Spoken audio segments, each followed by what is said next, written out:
and welcome back for another episode of the Heart Leader Podcast, where heart and mind align. I am your host, Amber, and I am here with co-host Austin today to kick off another month diving into the topic of ego. And can ego be used as a tool? And as we're diving into that, we really would like to introduce a tool that we're using this month that's all around aligning the ego. So understanding where we are as far as our ego is concerned, and is it really where we would like it to be? Or is there room for growth? But I know that sometimes when we talk about ego, individuals are in different spaces as far as, oh, ego is just a weapon. People yield it all the time as a weapon. Or we need to kill the ego. Ego is bad. So we'd really like to start the discussion there so we can understand what this ego alignment journal would even be utilized for and how it could be of benefit. So let me ask you, Austin, what is your view of ego? What does it even mean to you when you hear someone talk about ego? Because it does get, especially in different spiritual communities and in religion, even in politics, ego gets batted around a lot. So when you hear someone talking about ego, what does it even mean for you in the beginning? Right. I would say for a long time, because I would say my answer is different now than it had been for most of my life. And so I want to first start off what it meant to me for a long time. And I feel like a lot of people can relate. When I thought ego, I always thought of what we call overego, where someone has a bigger than life personality. It's all about me, or, it's like the I, what can I do for myself? Look at me. Yeah. All that. And usually it was a negative connotation. It wasn't like, oh, he's got a big ego, like, or she's got a big ego, like, oh yeah, I want to be like that person. Like, no, it was always a negative connotation centered around it. And so for a vast majority of my life, when I heard ego, that's what I thought. And it wasn't a good thing. You didn't want to have a big ego. That was not kind of in many ways looked down upon. But I would say I found it interesting and odd because it was in many ways looked down upon. However, when it was presented, people responded to it and would actually engage in that way and submit in that way. And so I found that was kind of my first time really, once I saw it more as I grew up and especially in college and after graduating, especially diving into the business world for the first time. Man, I mean, that was like a whole, I thought college was one thing, but, 18, 19, 20-year-old egos are nothing compared to, some lifetime egos. And so it was being introduced to that just made me start to question, well, why am I seeing someone who has a really big ego, but all the people around them are allowing it to remain? I was like, that's interesting. Why are they saying bad things about it, but then accepting it, and then not only accepting, but actually feeding into it? Yeah. So that was weird. And so it really wasn't until some of my personal journey, understanding, 7 years ago now, that really started to understand the differentiation between ego, as we're going to really dive into today, about the over-ego, the under-ego, and then the balanced ego. Yeah. And so ego to you then was somebody proving themselves outside of self. Absolutely. It's a great way to put it.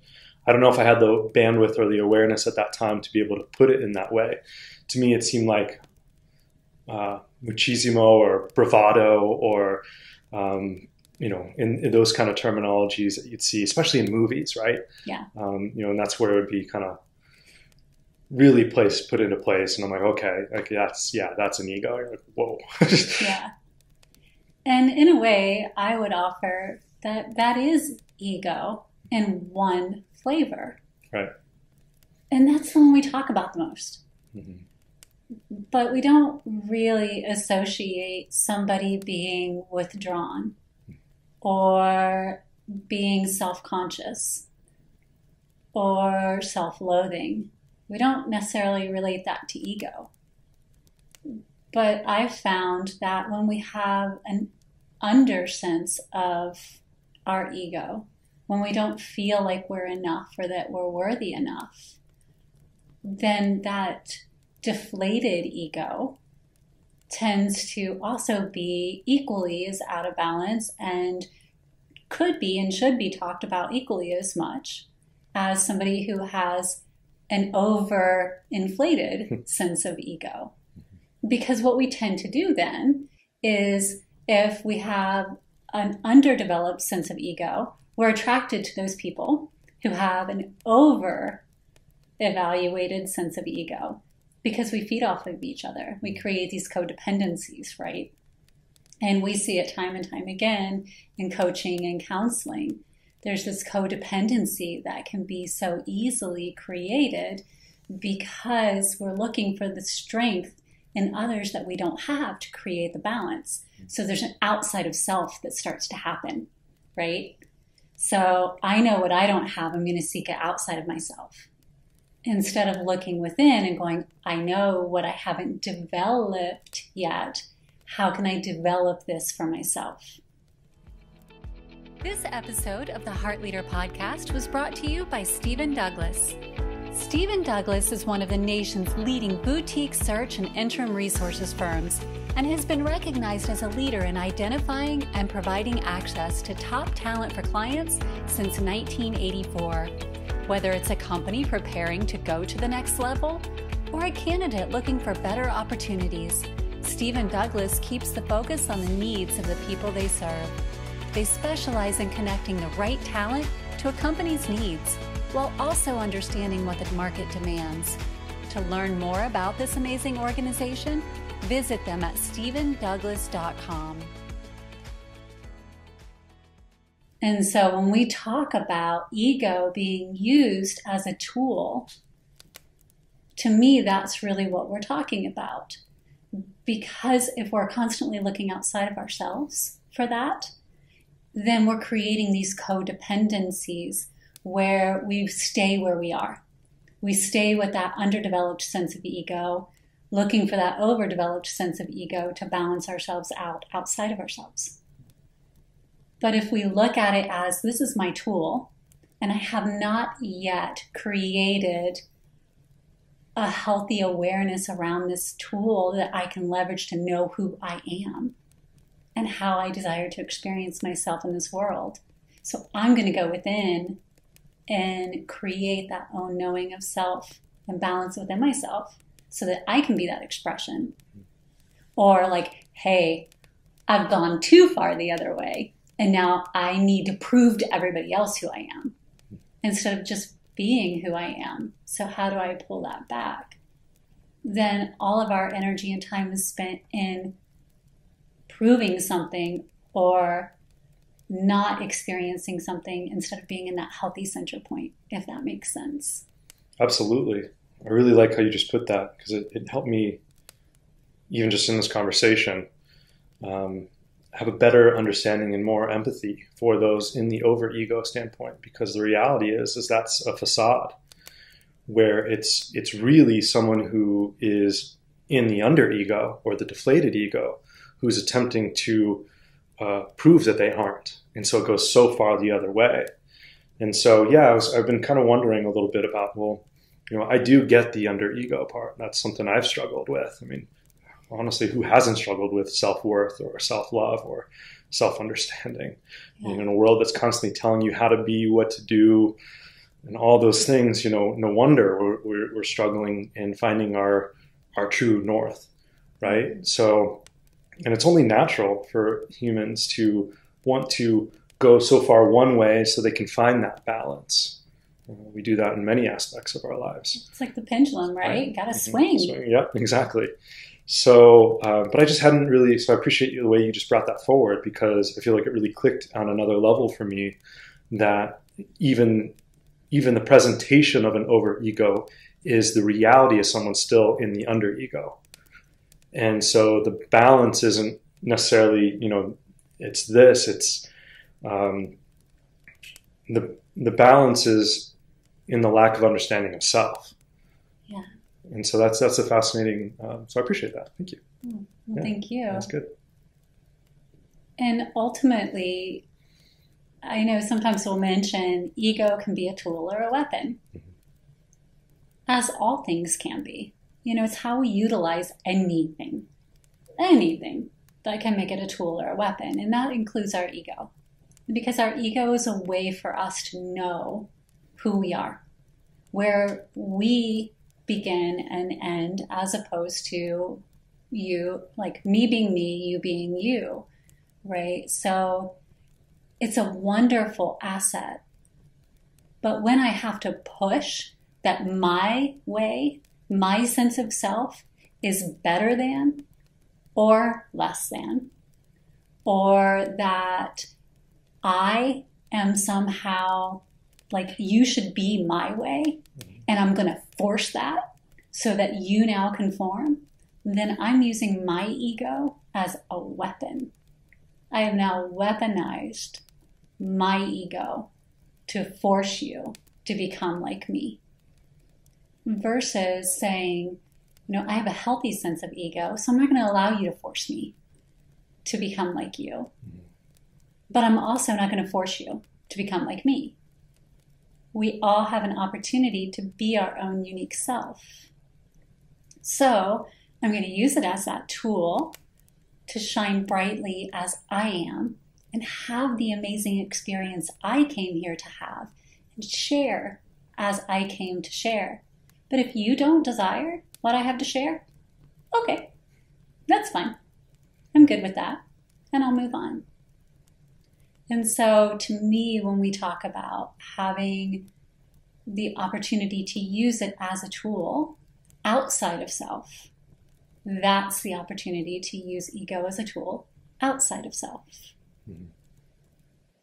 When you talk about having it as a tool, do you have a different take on it? No, I feel like what I'm hearing you say, and I would feel the same, that in many ways, the ego is a barometer for self. And it can help us understand, well, if we experience ourselves in one way, is that actually how we want to experience ourselves? Part of experience is actually to experience so that we can know that. So if we choose not to learn from it, then it's neither a tool nor a weapon, but oftentimes weapons are when we're using something unconsciously. So it, by default, kind of becomes a weapon. Yeah. But the reality is when we are aware of it, we can recognize its purpose, have a conscious understanding of the experience that we're having, then it can be an incredible tool for the barometer of how we desire to live our lives and experience.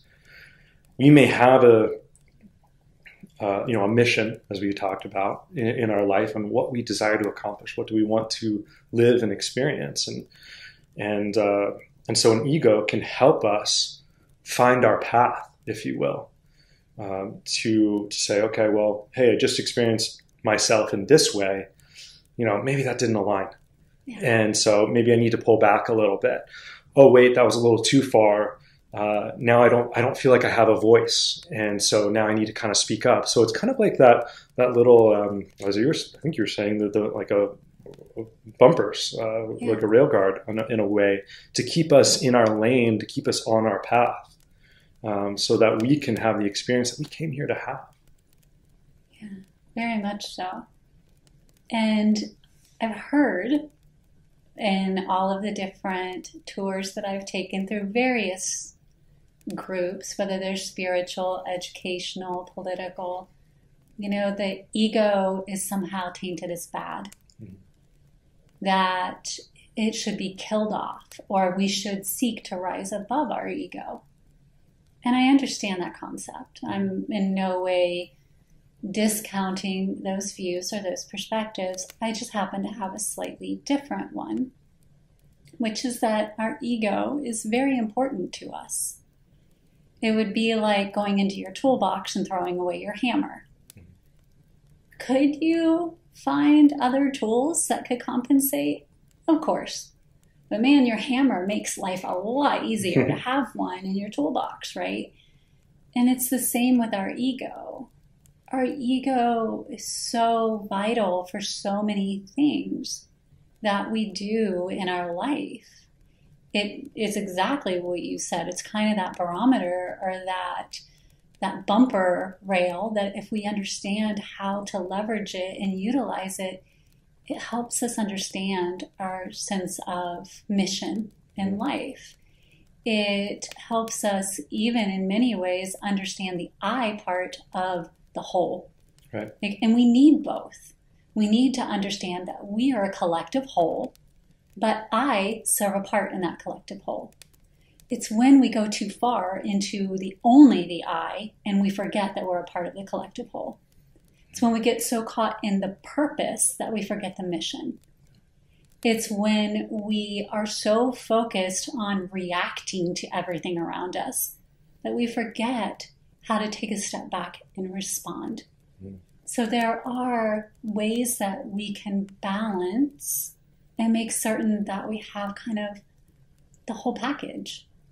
And that's where I would offer, if you just throw it all out, then you're missing the opportunity to find the harmony and the flow. And so by taking these steps and utilizing the tool that we've been given and it's not easy. I mean, as you were saying, we've all found ourselves there. I had a very under ego approach in my life, always feeling like I was less than or not worthy of for the longest time until, and I think I mentioned on one of these podcasts, like I threw myself into a profession where being judged, evaluated, told no. I did it on purpose so that I could get over that and develop a much healthier sense of self and what I truly felt about myself. And we all have to find those things that cause us to step up and say, okay, I need to hone and refine this part of myself. Mm-hmm.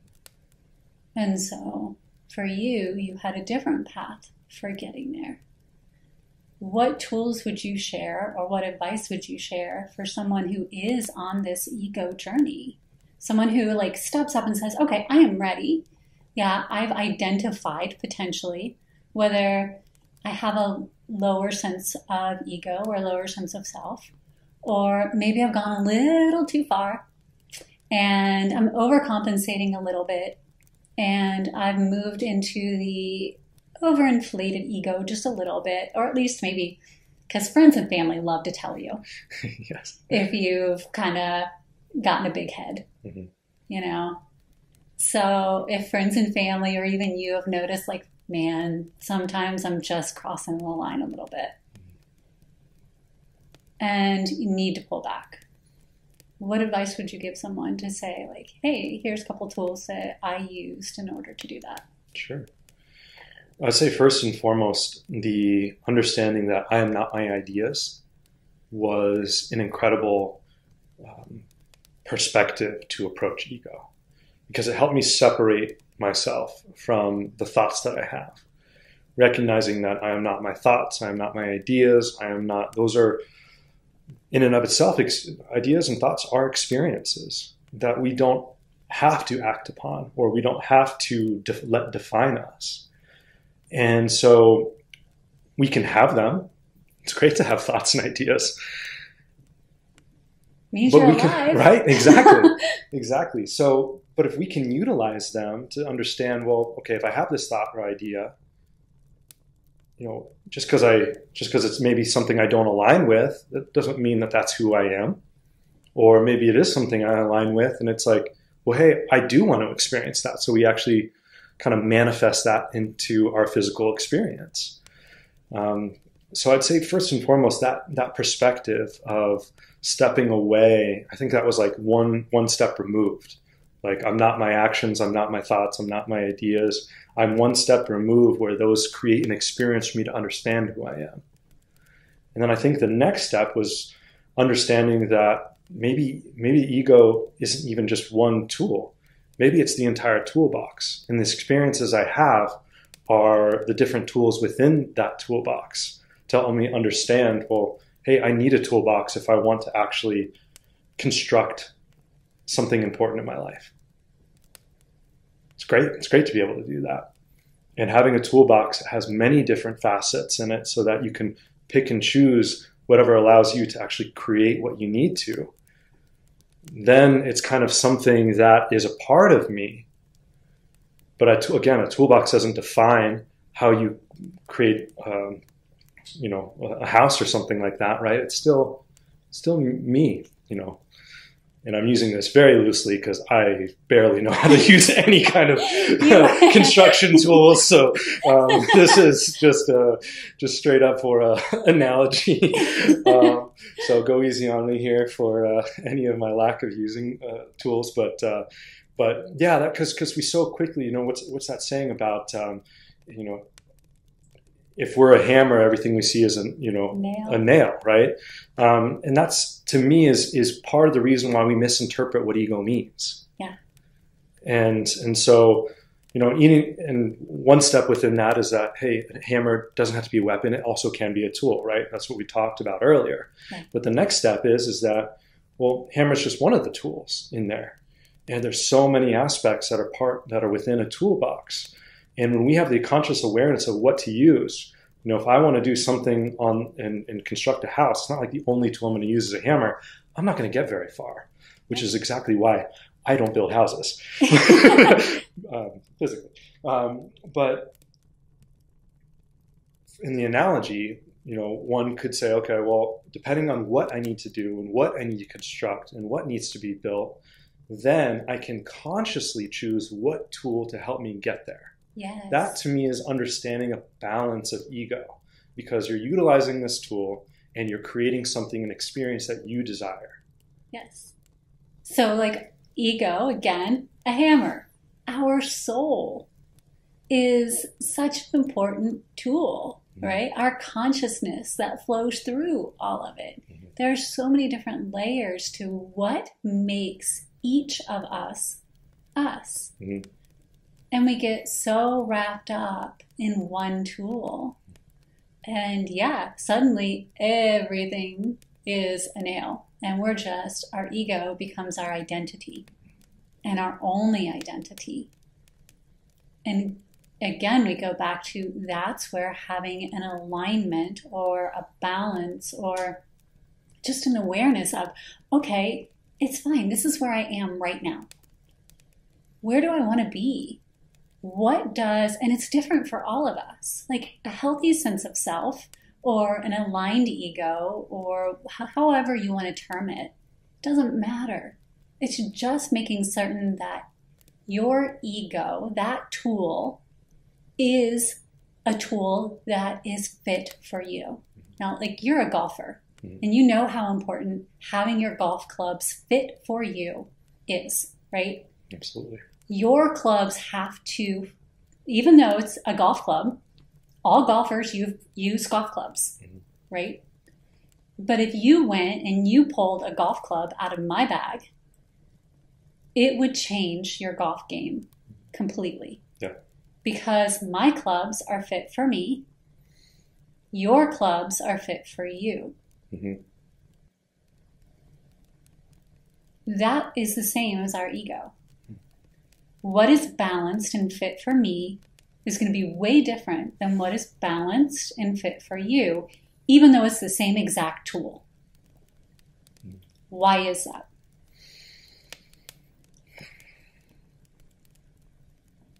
I can definitely tell you all the reasons in golf. It's going to be the same. Same. No, it's...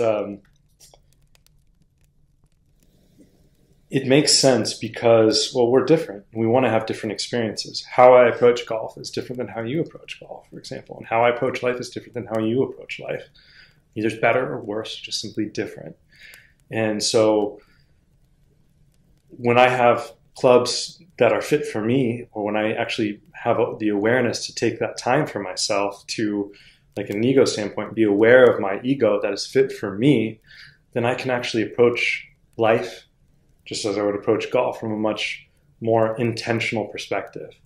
And it allows me to actually do what I want and experience what I want at a higher level. And the beauty about that is that it's even once you actually do have that relationship, just like with golf clubs. If I have this amazing set of golf clubs that is fit exactly for me and I can hit the way I want to hit and I can actually execute the shots that I want to hit, well, the next question is, well, when do I hit those shots? And so, it is ironic that through the process of understanding ego that we actually have to learn how to balance the ego within that, because there's times where, I may be set up perfectly for a shot that's, maybe I could possibly do it, but then I get too much in my head. I'm like, oh, I got this, no problem. And then I ended up making myself in a worse position because I used a club in an incorrect way that wasn't actually, because it wasn't well thought out. It wasn't intentional. It was glorified in many ways, which is not a reality, and so there's a balance there. And so if it's not just about what tool to use, it's about when to use it. Yes. And so, in that situation, maybe if it's a practice round, for example, and I want to go for it just to experience that, maybe hitting a green in 2 on a par 5, well, practice round's great. That's the experience. It'll help me understand. So in the tournament, maybe I won't do that. It'll get me out of my own way, if you will. And then so during the tournament, I will actually, if that happens again, I won't be like, oh yeah, I'm just going to go for it and then end up in a worse position. But I needed to have that experience so that it could set me up for the success that I need to see, which is, okay, I'm actually going to lay up and then approach it. And then now I won't blow up and get in my own way and all this kind of stuff. I'll actually, I'll have all the tools. I'll know exactly how to utilize them to then have the full experience that I want to have. Yeah. And that is very similar, even with ego, right? Yeah. So you may have one ego response in your personal life. Yeah. But if you had the same ego response in your professional life, it might be very different. Mm-hmm.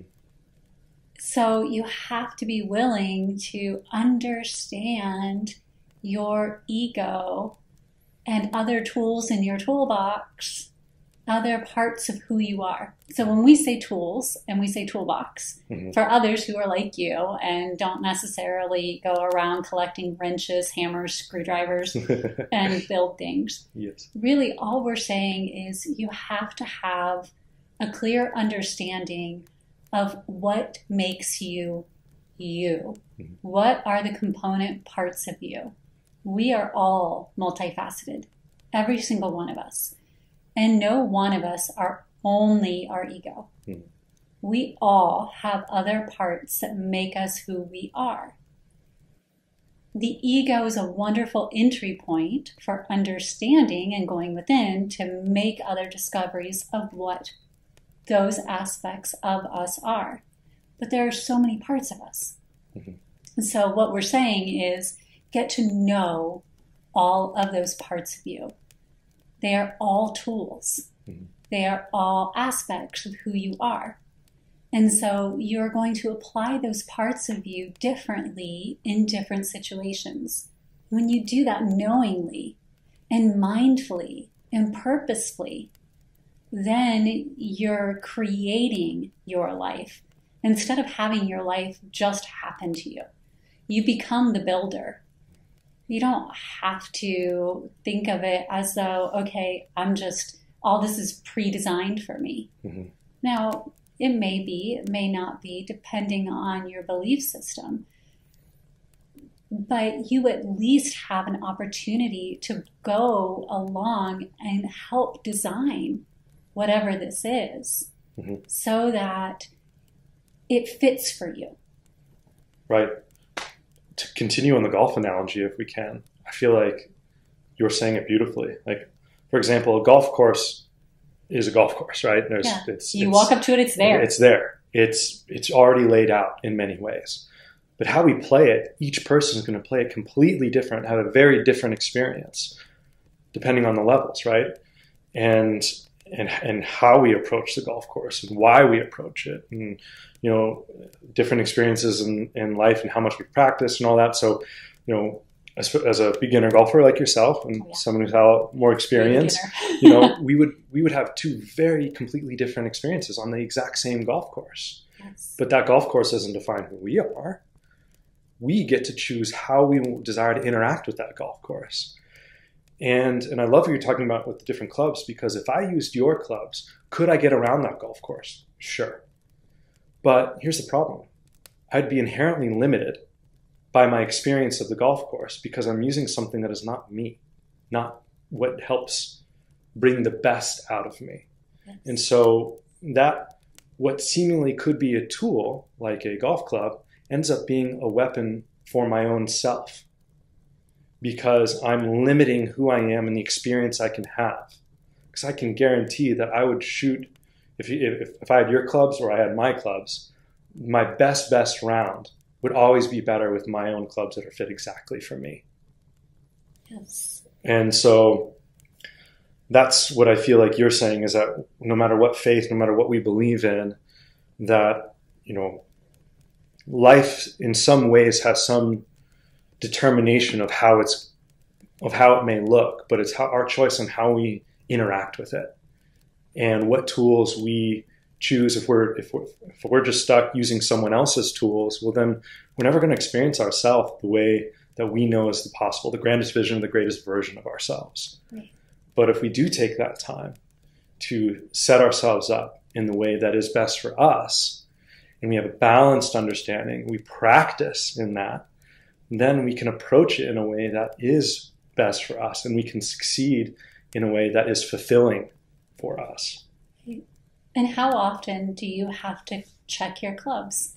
Because it's not like you just go and you get them fit and suddenly, bam, I'm set. I never have to do anything again. Literally, how often do you have to check your clubs? It's a great question. And that's actually one of the funniest part is that's actually one of the most least understood parts of golf is the continued checking of the clubs, because we forget that, when we're playing golf and we're hitting down on the golf ball, well, that the club starts to, little by little up. So our lie angle and even just how we approach the club is off.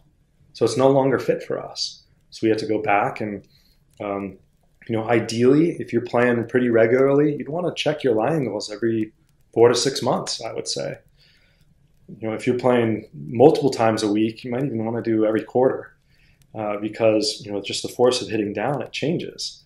You want to be able to, the grips, for example, are great parts. If you're playing regular golf, you need to probably change your grips a minimum of once a year.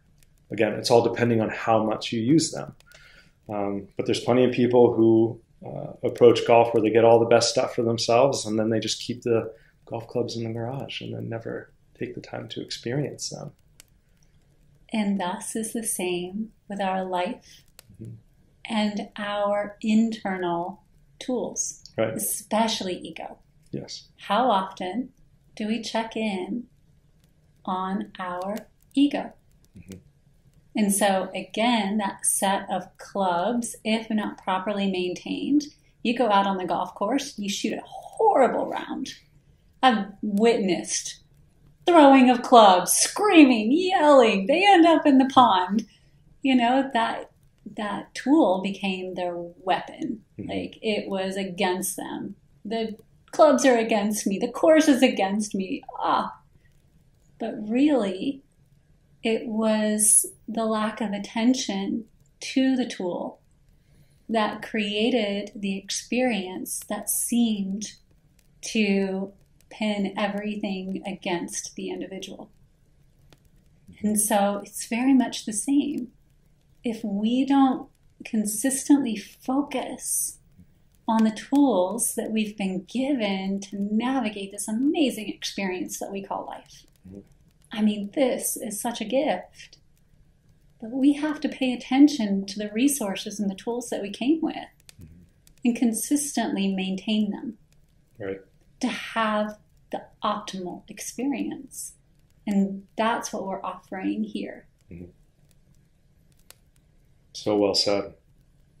And it's no wonder that when we do attempt to play someone else's clubs, that we're inherently limited. And it feels like a fight because it's not in harmony. If we're not someone else, or we're using someone else's tools, they're not in harmony with who we are.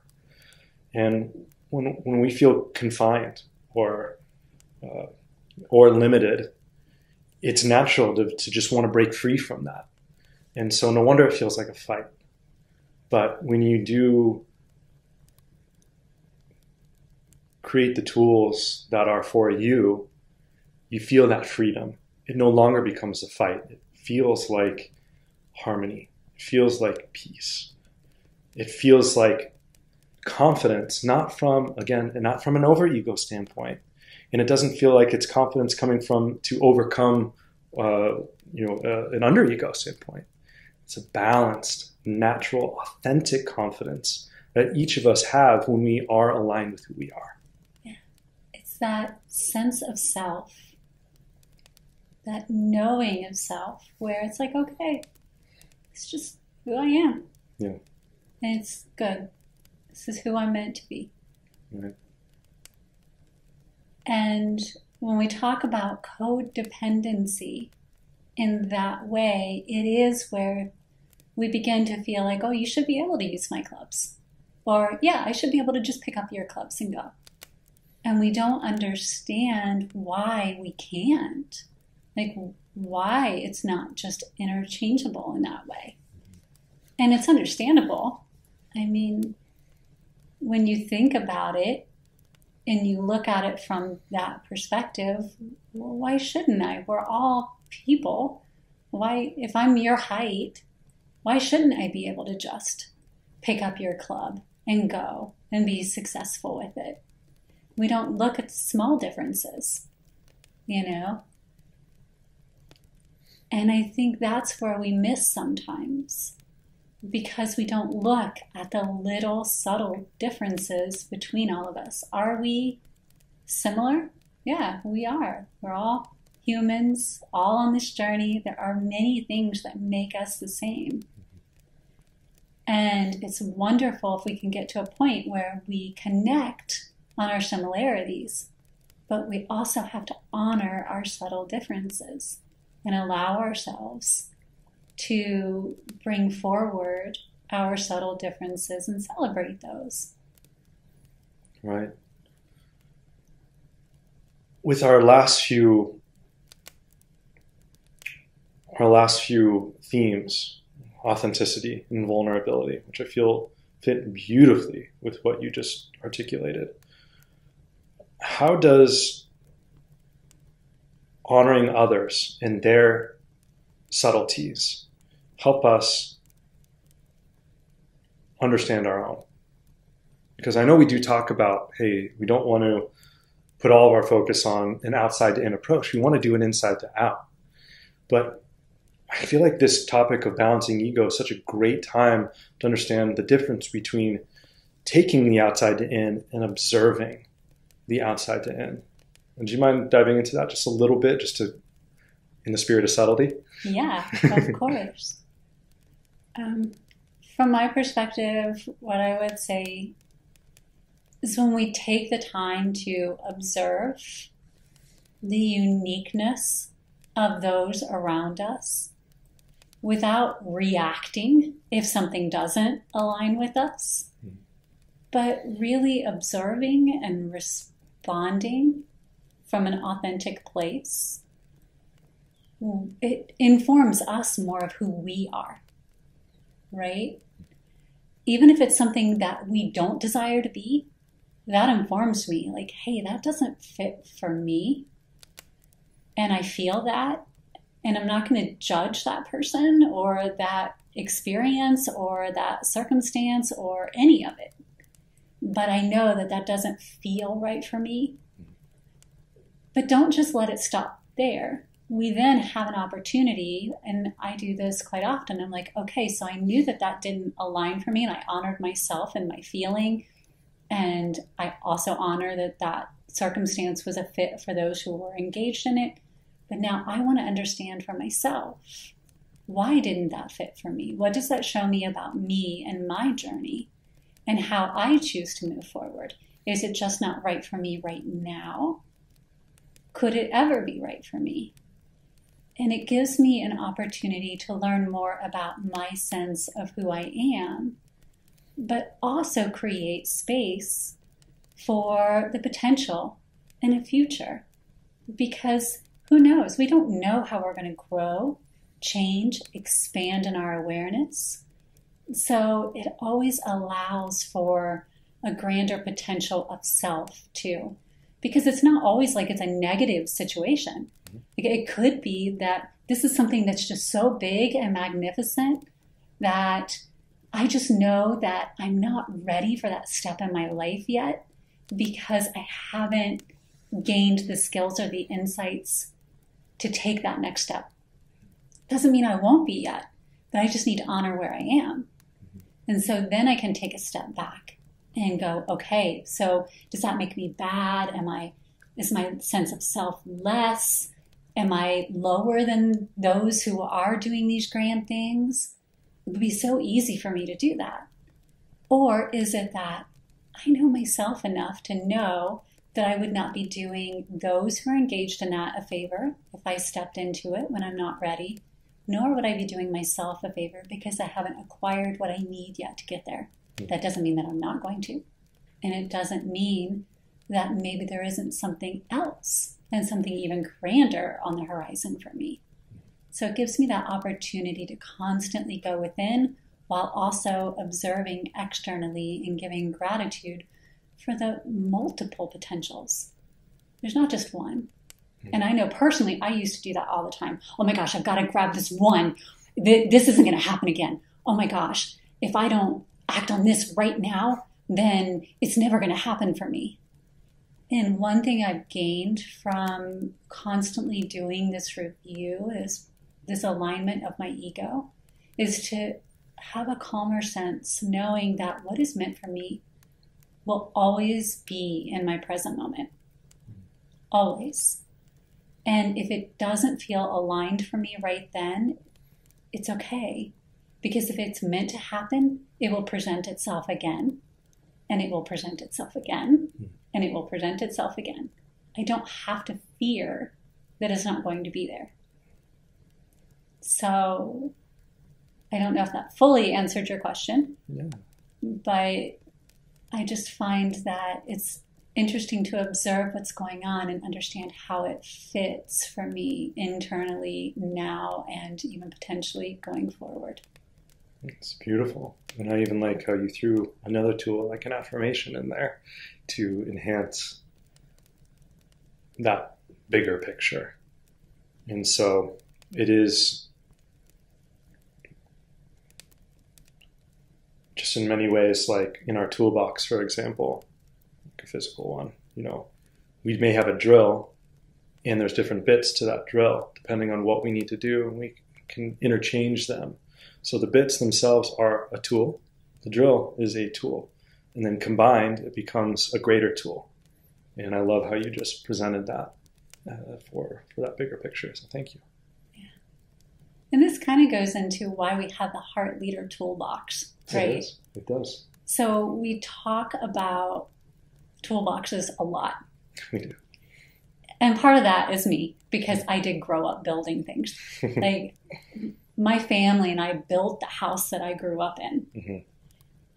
And it always stuck with me because, one, it was as a family, we literally built the home together, and every brick, everything just meant so much.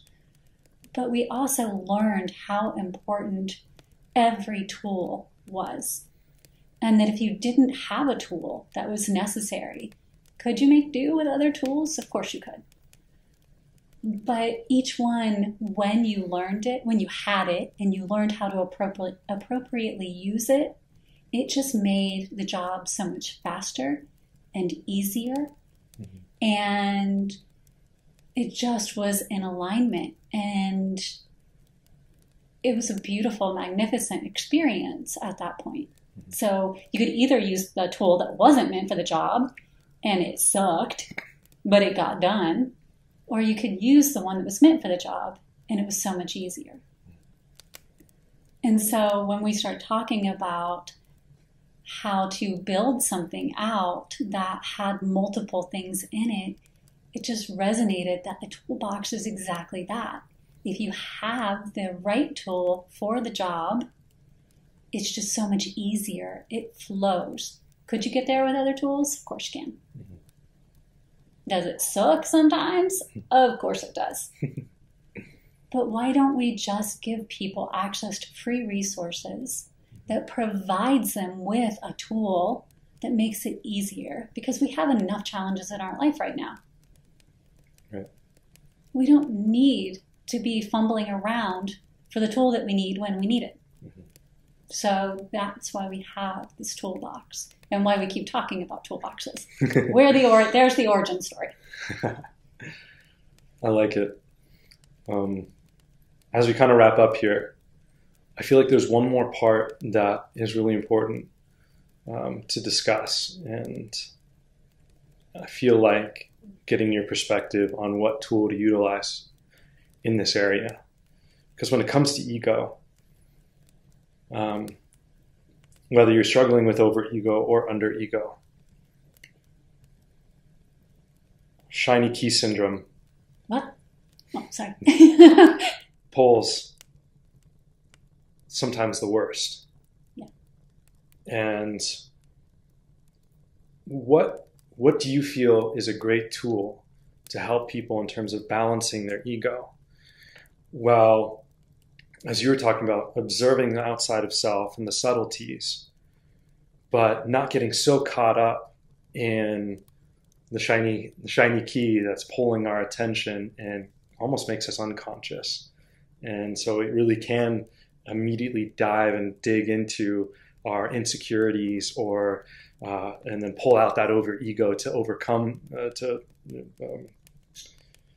compensate for that. What's a way to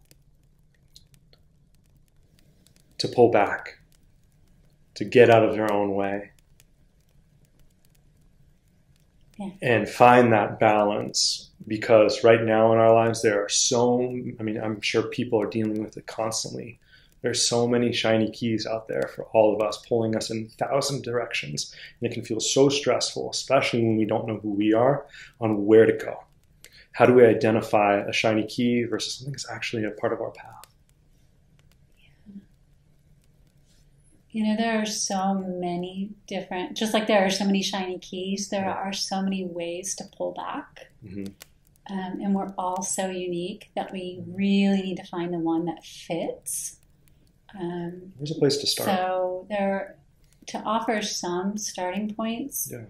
I know we talk about positive affirmation a lot, or having something that can be a go-to. Mm-hmm. So when all of these shiny things start pulling you outside of self, having a phrase that you can go to that recenters you back into self. Nice. Like knowing who you are. What is that one phrase? Like for me, it is, I am love. Mm-hmm.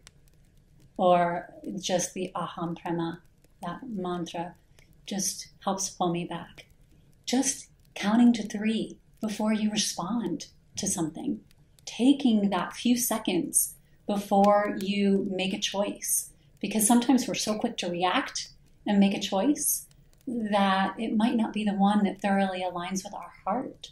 So if we just, I'm not going to make the choice immediately. I'm going to count to 3, feel what I desire, then make the choice. Mm-hmm.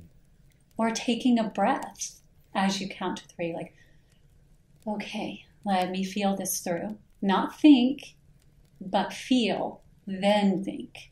So that it aligns the heart and the mind, which is our focus. Mm-hmm.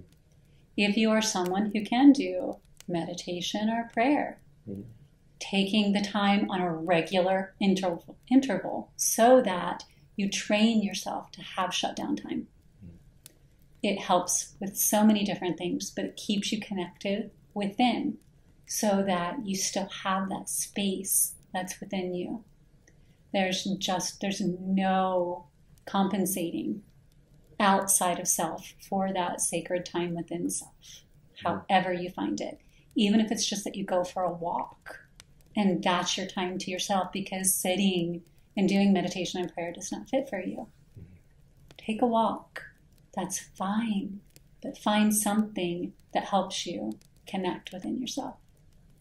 I love that. I feel like that's a really good takeaway. Find something that really helps you connect with yourself, however that looks. Yeah. So those are beautiful examples to help people.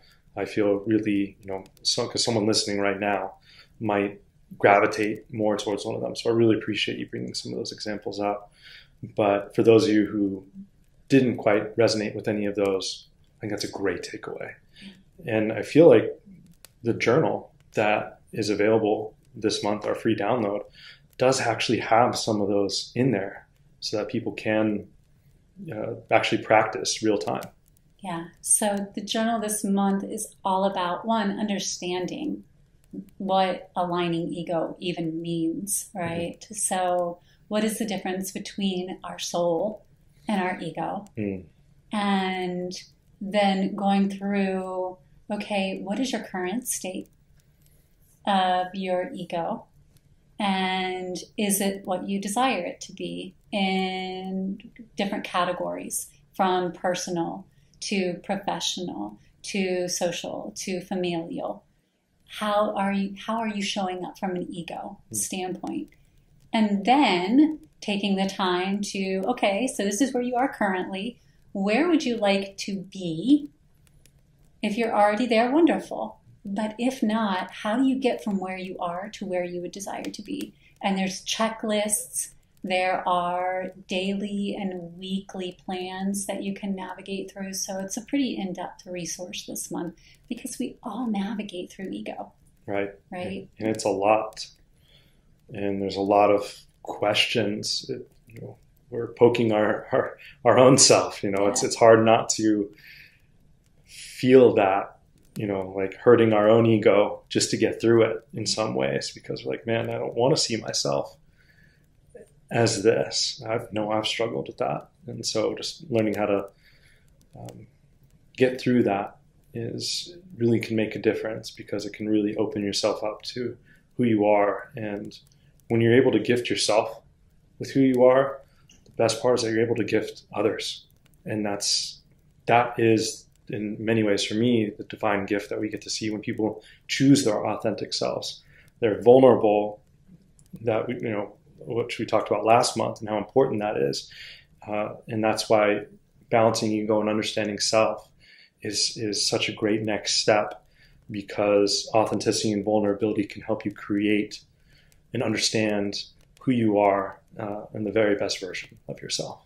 Yes. Diving into ego definitely requires you to be vulnerable. You have to be willing to take that clear look at where you are. So, well, thank you. Thank you, my love. Love, love, love sitting and chatting with you. Thankfully, I get to do it all the time. And we thank you for joining us on another episode of the Heart Leader Podcast, where heart and mind align. I am your host, Amber, and I am joined by co-host Austin. We do hope you'll take a moment to download this month's tool in the Heart Leader Toolbox. It is the Ego Alignment Journal, and we'll have a link for you posted here. And until next time, we look forward to seeing you in our Swivera community.